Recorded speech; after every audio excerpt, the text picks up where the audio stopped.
હાલમાં જ cockroach party બહુ ચર્ચામાં છે, કારણ કે સોશિયલ મીડિયા મારફતે ફોલોઅરની બહુ મોટી ભીડ ભેગી કરી લીધી છે.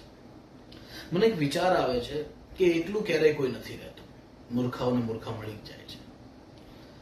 લાલચીને લાલચી, બુદ્ધિશાળીને બુદ્ધિમાન, ગદ્દારોને ગદ્દાર, ત્યાં સુધી કે બળાત્કારી અને હત્યારાઓ પણ એકલા નથી રહેતા. એમને પણ પોતાની જેવી માનસિકતા વાળા અમુક લોકો મળી જ જાય છે.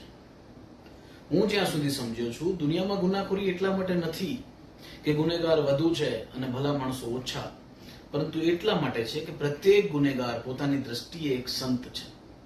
આતંકવાદી પણ માસૂમોને મારતી વખતે પોતાને ખુદાનો નેક બંદો ગણે છે. એને વિશ્વાસ હોય છે કે તે જે કરી રહ્યો છે તે એક મહાન દાયિત્વ છે. લોકો બાળકોની હત્યા અને નરસંહારને પણ વ્યાજબી ઠેરવી શકે છે. તે લોકોનું મરવું કેમ જરૂરી હતું? એમની પાસે આના પણ તર્ક છે.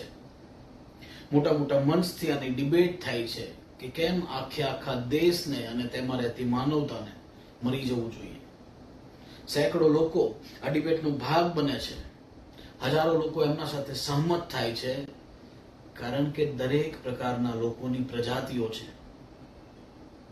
એ બધા જ પોતપોતાની નજરમાં હંમેશા સાચા જ રહે છે, કારણ કે એમની પાસે પોતાના જેવા જ વિચારવાળી થોડીક ભીડ હોય છે. પણ મને વિચલિત થઈ જાય છે વિચારીને કે આ ભીડ સાચા કે ખોટાનું માપદંડ કેવી રીતે હોઈ શકે? પરંતુ ભીડ માપદંડ છે. ક્યારેક તો લાગે છે આપણે આજે પણ જંગલમાં વસનાર એ ટોળાઓ જ છીએ, અને એટલે જ આપણે ભીડ ભેગી કરવાના આ દળદળમાં પગથી માથા સુધી ધસી રહ્યા છીએ. એ પણ આપણી અંતરાત્માના માપદંડને તોડીને.